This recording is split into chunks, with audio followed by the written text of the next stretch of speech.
بسم اللہ الرحمن الرحیم ایاک نعبد و ایاک نستعین۔ میرے پاکستانیوں،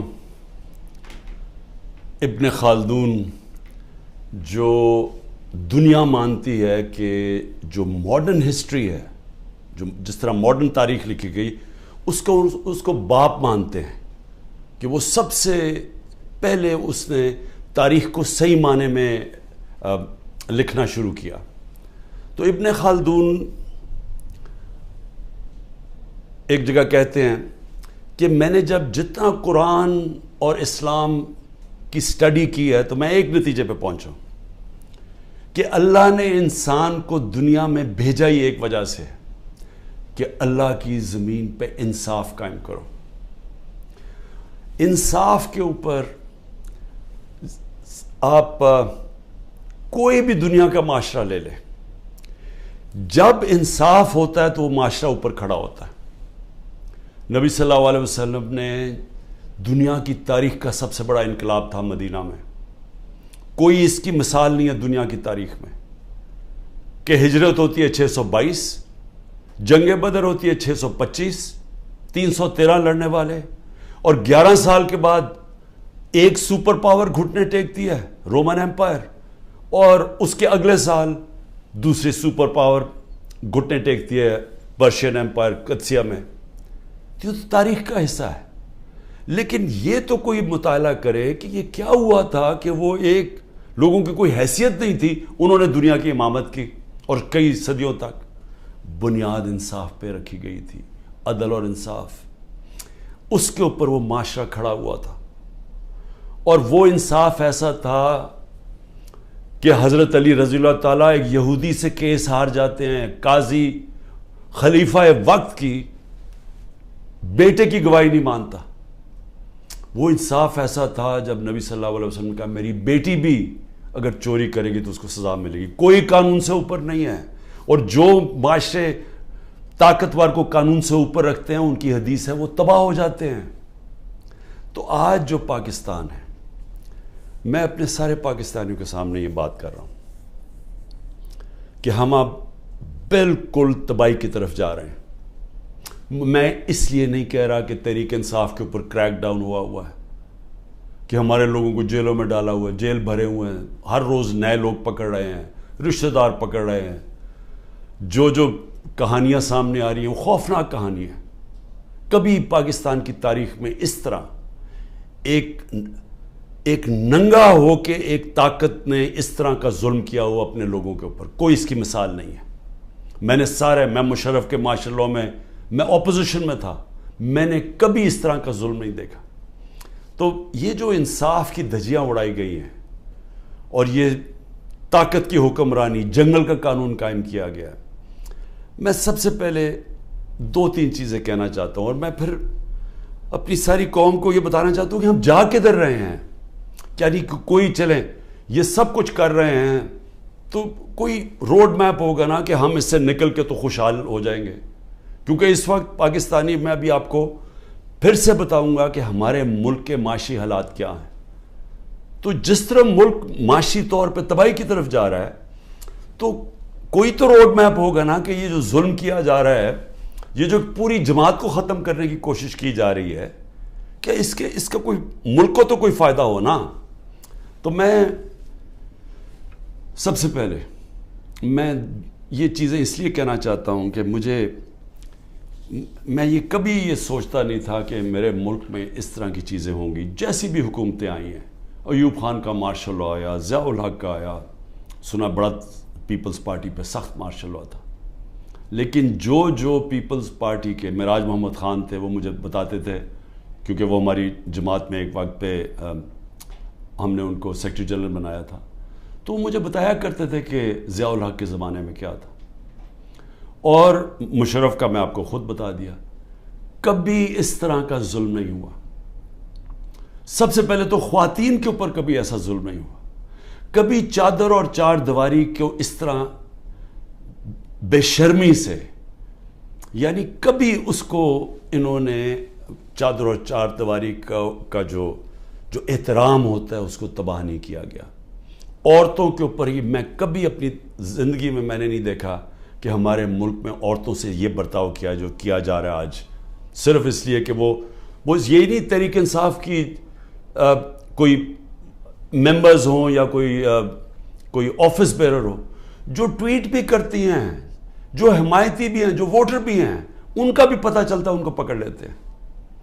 تو ایک اسلم اقبال نے ایک لیٹر لکھا ہے، یہ جو سی سی پی او ہے اور یہ آئی جی ہے اور یہ جو چیف منسٹر ہے اس وقت پنجاب کا، یہ پڑھنے والا ہے، میں نے اس کو آج ٹویٹ بھی کیا ہے۔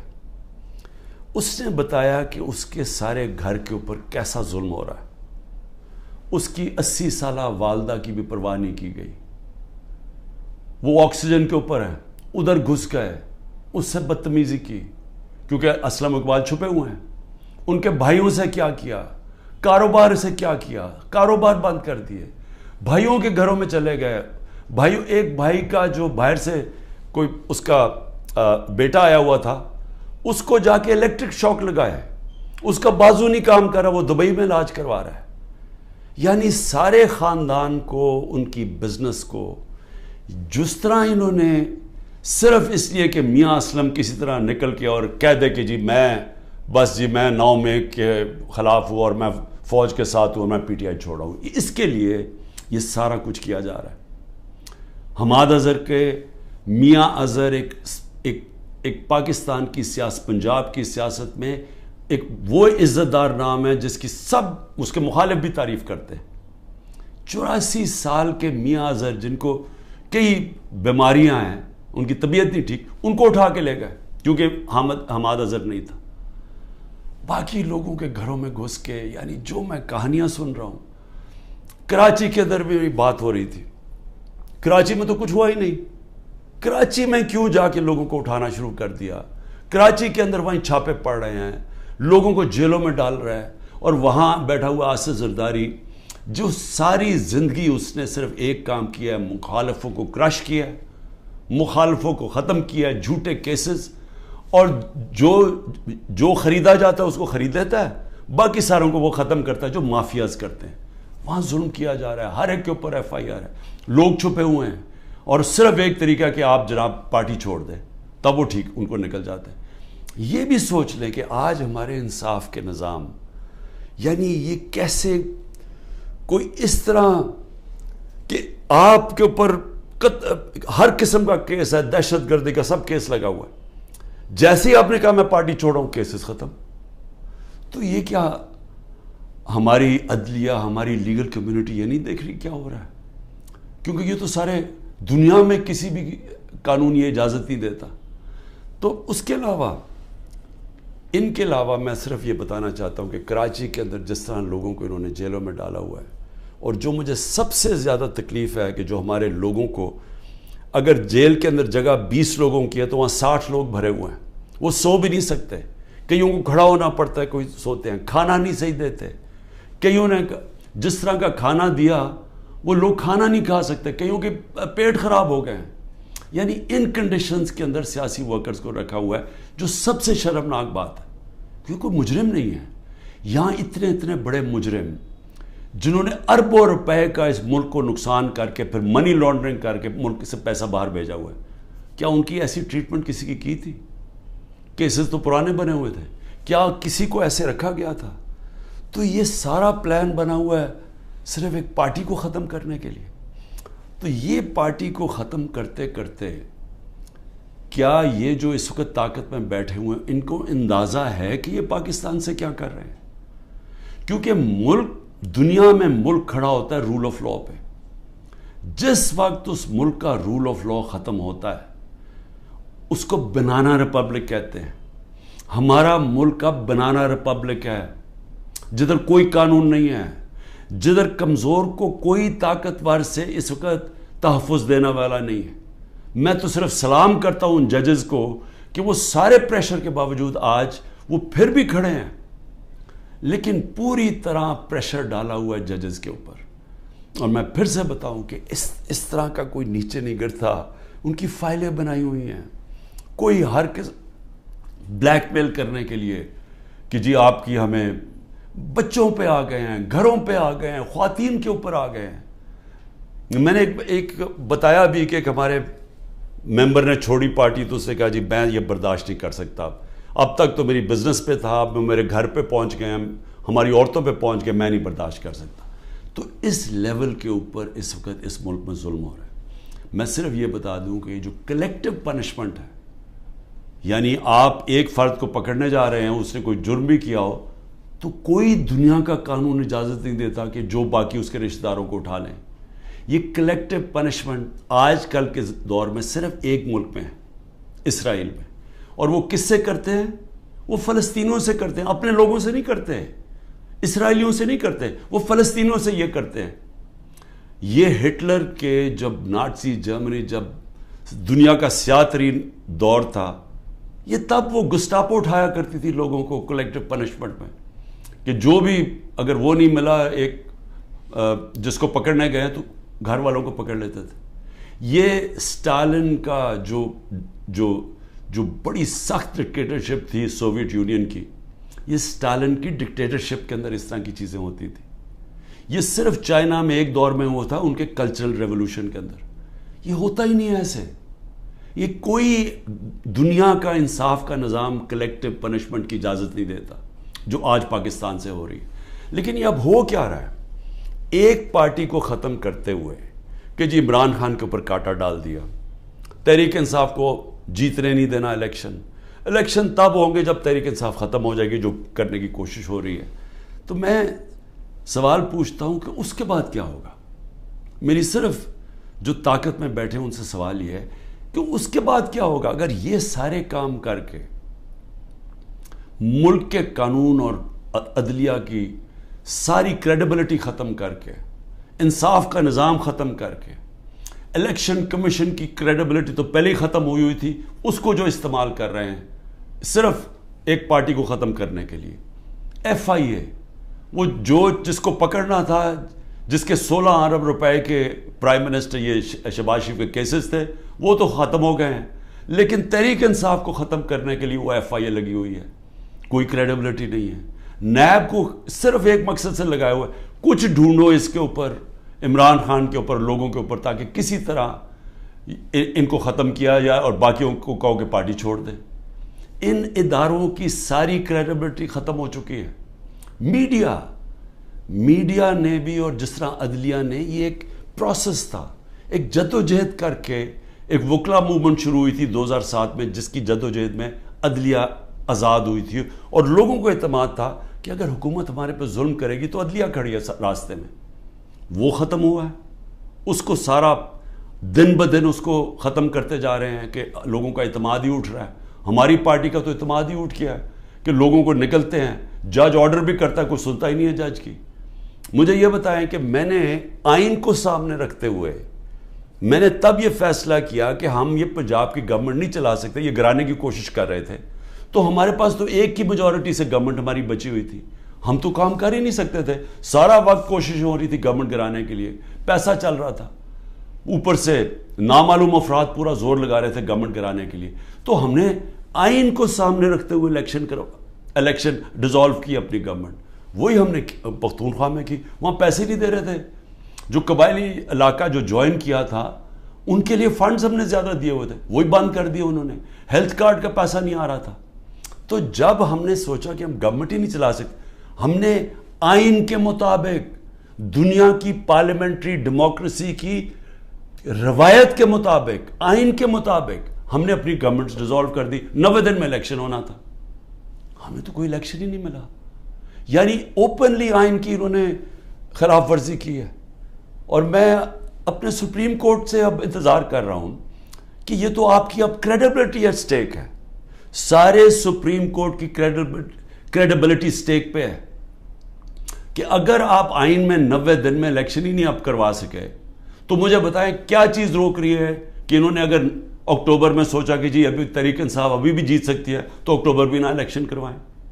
یہ تو سارا پاکستان کا جس کے اوپر بیس ہوتی ہے، دیکھیں جمہوریت بیس ہوتی ہے آئین کے اوپر، آئین کے مطابق قانون بنتے ہیں، تو جب ایک دفعہ آئین کی ختم ہو گئی، سپریم کورٹ کی ورڈکٹس کی پرواہ نہیں ہوئی، تو وہ بن جاتی ہے بنانا ریپبلک، اور بنانا ریپبلک کا کوئی مستقبل نہیں ہوتا جو میں اب یہ آپ کو بتانے لگا ہوں معاشی طور پہ.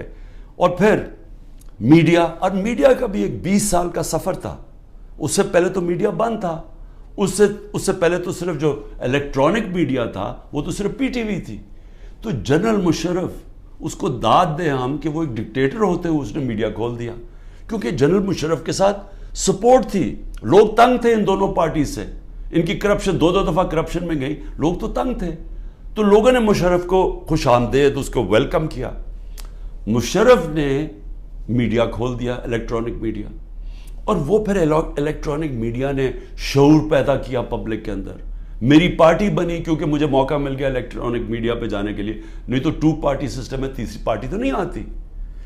اب وہ سارا جو میڈیا کا ایک پورا ایک سفر طے کر کے یہاں پہنچے تھے وہ زیرو ہو گیا. ایک حکم ملا ہے کہ عمران خان کا آپ نے نام نہیں دکھانا. یعنی جو سب سے بڑی پولیٹیکل پارٹی ہے، جس لیڈر کے اوپر اس وقت سب سے زیادہ پبلک اوپینین میں سپورٹ ہے، اس کو غائب کر دیا. تو دکھانا کیا پھر میڈیا پہ؟ اور پھر صحافی چپ کر کے. یعنی میں آج دیکھنا چاہتا تھا کہ کتنے میں دم ہے. کیا واقعی آپ آزادی رائے اور آزادی میڈیا کے ساتھ کھڑے تھے، یا آپ کو کتنوں کو صرف یہ آزادی رائے کے پیچھے چھپ کے ایجنڈاز کے اوپر کام کر رہے تھے، اور مالکان کے جو ایجنڈاز ہیں ان کے اوپر کام کر رہے تھے، اور مالکان ان سے فائدہ اٹھاتے ہیں. ان کو اتنا فائدہ اس سے نہیں ہوتا جو چینل سے ملتا ہے، ان کو جو بزنسز میں فائدہ ہوتا ہے. تو کتنے صحافی تھے جو ان ایجنڈاز پہ چل رہے تھے. اللہ کا کرم یہ ہے کہ دودھ کا دودھ پانی کا پانی ہو رہا ہے. اس مشکل وقت میں لوگوں کا پتہ چلتا جا رہا ہے، اور میڈیا کی پوری سمجھ آنی شروع ہو گئی ہے کہ میڈیا کدھر کھڑا ہے. اور لوگ سارے سوشل میڈیا پہ چلے گئے ہیں، اور سوشل میڈیا سے اب انفارمیشن لے رہے ہیں، کیونکہ قوم کو تو پتہ چل گیا کہ میڈیا اب سینسر ہو گیا بالکل. اور اس کے بعد جو اگلی بات کرتا ہوں کہ اب اس کے بعد ہماری اکانومی آ گئی، ہماری جمہوریت بھی ختم، جمہوری ادارے بھی ختم، صرف ایک پارٹی کو باہر رکھنے. لیکن جو سب سے بڑا اس وقت جو ملک کو خطرہ ہے وہ تو ہماری معیشت کا ہے. اکانومی ہماری بیٹھ گئی ہے. میں صرف پھر سے اپنی قوم کو بتانا چاہتا ہوں کہ اس وقت اکانومی کا حال کیا ہے. ہم جب چھوڑ کے گئے تھے 6.1% پہ ہماری اکانومی بڑھ رہی تھی، یعنی دولت میں اضافہ ہو رہا تھا ملک میں. اور میں پھر یہ کہوں کہ یہ پاکستان کی تاریخ میں پہلی دفعہ امریکی ڈالرز نہ آنے کے، جو کہ ایوب خان کے دور میں آئے، ضیاء کے دور میں آئے، مشرف کے دور میں آئے، تب گروتھ ریٹ اوپر تھی. یہ پہلی دفعہ ہے کہ 2 سال ہماری ایوریج 6% پہ اکانومی کوئی باہر سے ڈالر نہیں آ رہے تھے. آل راؤنڈ انڈسٹری اچھا کر رہی تھی، زراعت اچھا کر رہی تھی، سروسز میں اضافہ ہو رہا تھا. تو ملک جب اوپر جا رہا تھا 6% پہ، ادھر سے سازش کر کے ایک آدمی نے بند کمرے میں فیصلہ کر کے گورنمنٹ گرائی. اب آج دیکھیں ذرا کیا حالات ہیں. پاکستان کی 6.1% سے آج ہماری گروتھ ریٹ یعنی اکانومی میں جو اضافہ ہے وہ پہنچ گئی ہے 0.3 پہ. انڈیا اس وقت 7.2% پہ بڑھ رہی ہے، آگے گروتھ ریٹ آگے. بنگلہ دیش 5.5% پہ بڑھ رہی ہے، اور ہم 0.3 پہ پہنچ چکے ہیں. ایک سال کے اندر ہمارا جو ملک کا جو ایکسپورٹس ہیں، دیکھیں نا، جب تک آمدنی آتی ہے ڈالر سے تو ہماری ایکسپورٹ تو ہر سال بڑھ رہی تھی. اس وقت اور ایکسپورٹس یعنی ڈالرز اندر آتے ہیں جب چیزیں بیچتے ہیں، 13.6% پہ ایکسپورٹس گری ہیں ایک سال میں. اور جو دوسری چیز ڈالرز اندر آتے ہیں ریمیٹنسز سے، وہ 13% پہ گری ہیں ریمیٹنسز. ان کا ملا کے اور پھر جو انویسٹمنٹ ہے، جو باہر سے انویسٹمنٹ آتی ہے، ڈالرز آتے ہیں نا، وہ 90% گر گئے ہیں. ایک سال میں 90% انویسٹمنٹ گر گئی ہے. اور ہمارا جو روشن ڈیجیٹل ہم نے اکاؤنٹ کھولا تھا، جو 1.5 سال میں $5 ارب پہ پہنچ گیا تھا، وہ آج اس میں پیسے نکال رہے ہیں لوگ. یعنی کہ جو بیرون ملک پاکستانی ہمارا سب سے بڑا احساس ہے، وہ اعتماد کھو بیٹھا ہے اس گورنمنٹ پہ. تو جب ٹوٹل ہمارا ہم نے کتنا ایک سال کے اندر نقصان کتنا ہوا ہے انویسٹمنٹ میں اور اس پہ انویسٹمنٹ پہ اور ریمیٹنس اور ایکسپورٹس پہ 7 ارب ڈالر. تو آئی ایم ایف کے پاس 6 ارب ڈالر ہم مانگ رہے ہیں یا 7 ارب ڈالر کا ملکی آمدنی میں کمی آ چکی ہے. پھر آگے چلیں. اس وقت جو پاکستان کا قرضہ ہے پچھلے 12 مہینے میں پاکستان نے تقریباً 15,000 ارب روپے کا قرضہ لیا ہے. اب یہ یاد رکھیں 15,000 ارب کا قرضہ 12 مہینے میں. ہماری حکومت جو پہلے ہی مشکل وقت میں آئی تھی کیونکہ سب سے بڑا خسارہ بیرونی خسارہ چھوڑ کے گئے تھے. ہمارا جو ٹوٹل ہم نے اپنے دور کے اندر کتنا ہم نے خسارہ لیا, کتنا ہم نے قرضہ لیا, ہمارا 18,500 ارب 18,500 ارب 3.5 سال میں. انہوں نے 1 سال میں 15,000 ارب روپیہ قرضہ لیا. یہ جو قرضہ بڑھ رہا ہے ملک میں اور قرضہ اور بڑھتا جائے گا کیونکہ آمدنی تو کم ہوتی جا رہی ہے. اس وقت جو عام آدمی کو سب سے زیادہ تکلیف دے رہی ہے وہ ہے مہنگائی, انفلیشن. ہم چھوڑ کے گئے تھے 12.4% پہ, آج پاکستان میں مہنگائی 38% پہ ہے. یہ ہماری 75 سالہ تاریخ میں سب سے زیادہ مہنگائی ہے. پھر اس سے زیادہ خوفناک ہے جو کھانے پینے کی چیزیں ہیں, جو فوڈ انفلیشن ہے وہ 48% پہ ہے. یعنی جو عام آدمی کو سب سے زیادہ تکلیف دے رہی ہے کھانے پینے کی چیزیں وہ 48% پہ ہماری انفلیشن ہے.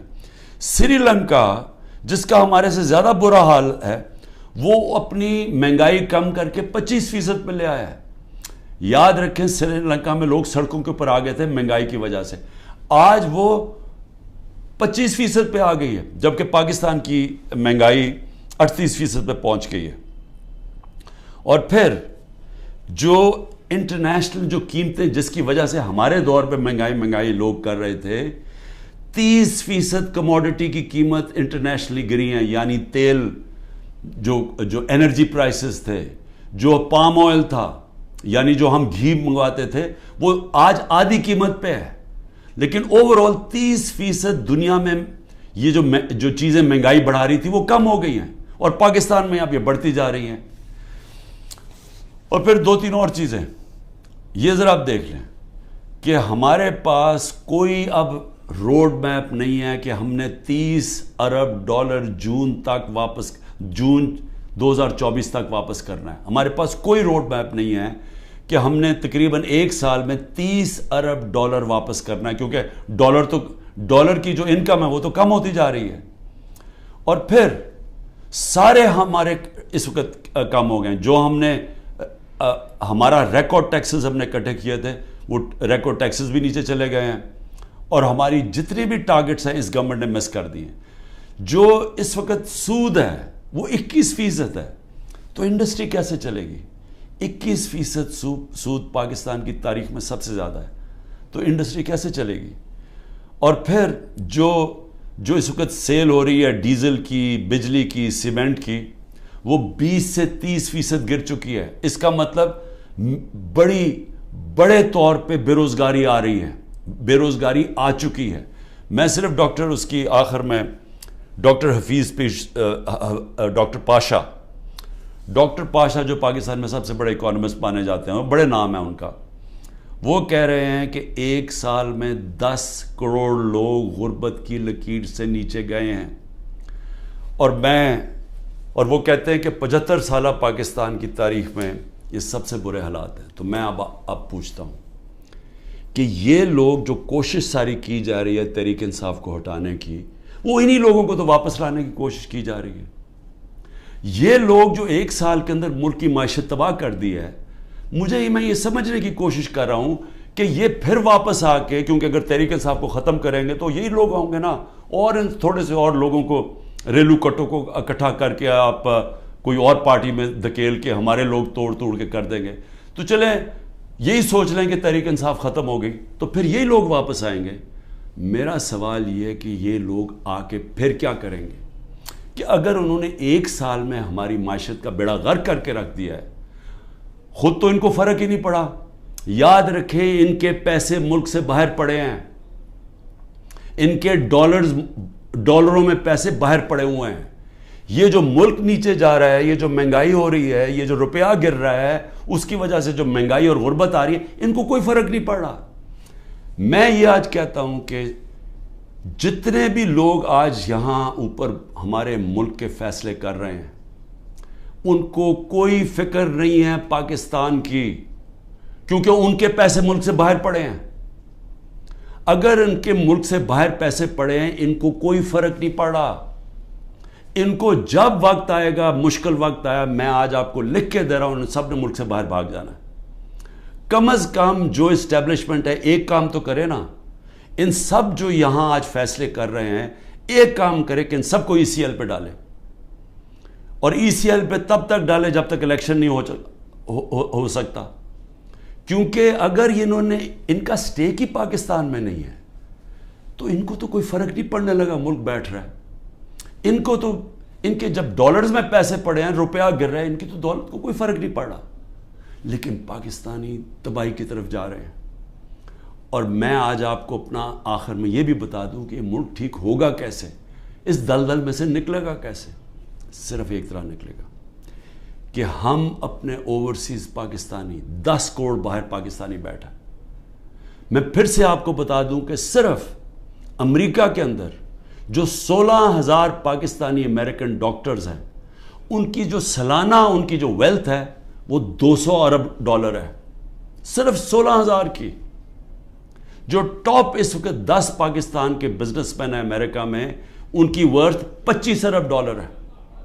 اگر ہم نے کسی وقت بھی باہر سے اپنا جو اوورسیز پاکستان نے سرمایہ کاری کرنی شروع کر دی، وہی بچائے گا پاکستان کو. جب چائنا نے اور انڈیا نے جب اپنی اکانومی کھولی تو سب سے پہلے سرمایہ کاری اوورسیز چائنیز اور اوورسیز انڈینز نے کی. ہماری بھی جو سرمایہ کاری اور فیوچر ہے وہ شارٹ ٹرم میں اپنے اوورسیز پاکستانیز کے ہاتھ میں. وہ اوورسیز پاکستانی نہیں آئیں گے. یہ جو حرکتیں کی جا رہی ہیں وہ لوگ چھوڑ کے جا رہے ہیں. یہاں سے لوگ پیسہ باہر لے کے جا رہے ہیں. اس وقت جو ہمارے پروفیشنلز ہیں وہ چھوڑ کے جا رہے ہیں.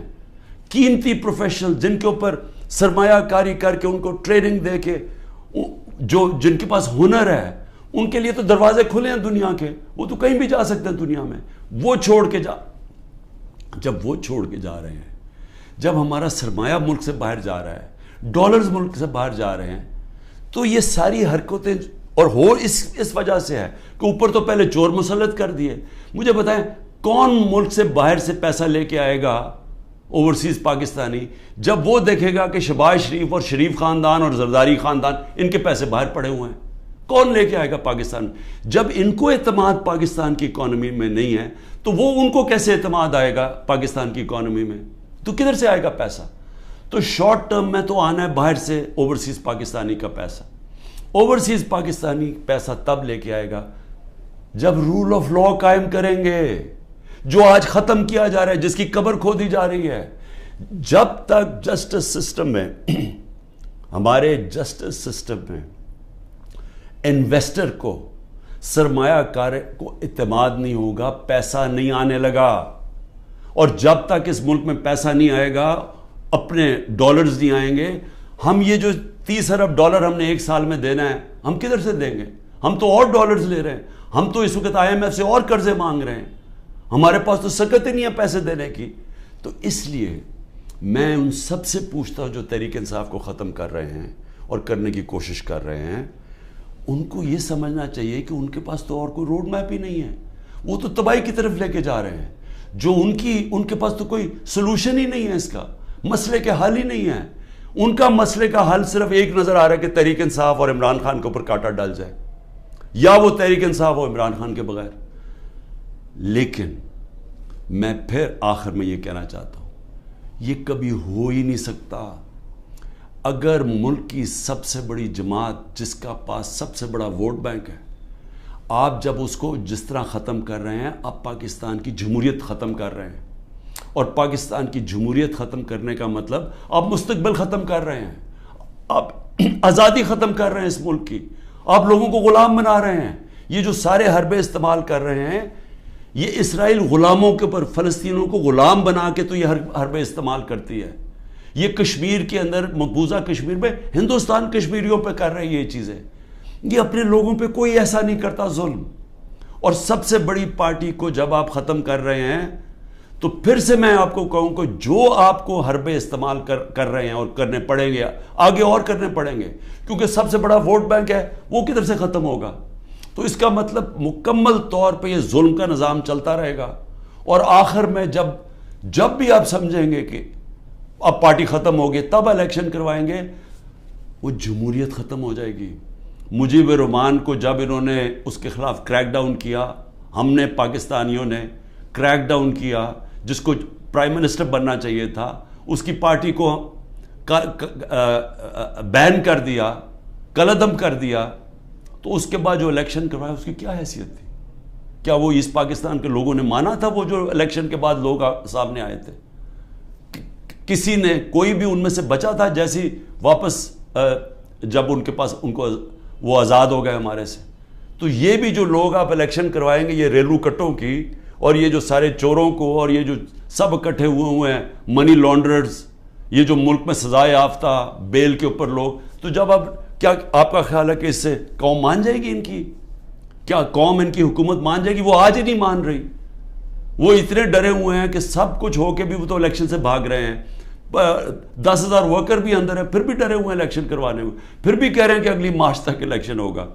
تو میں آج جو بھی اس ملک میں طاقت میں بیٹھے ہوئے ہیں, میرا آپ کو سمپل یہ پیغام ہے کہ جس راستے پہ آپ یہ لے کے جا رہے ہیں اس میں پاکستان کی تباہی ہے, اندھیرا ہے, ہمارے بچوں کا مستقبل تباہ ہو رہا ہے, اور اتنی مایوسی پھیلی ہوئی ہے پاکستان میں, امید ختم ہوتی جا رہی ہے کہ لوگ چھوڑ کے جا رہے ہیں. ابھی بھی وقت ہے, کورس کریکشن کریں, راستہ بدلیں, اور راستہ صرف فری اینڈ فیئر الیکشن ہے. پاکستان زندہ باد.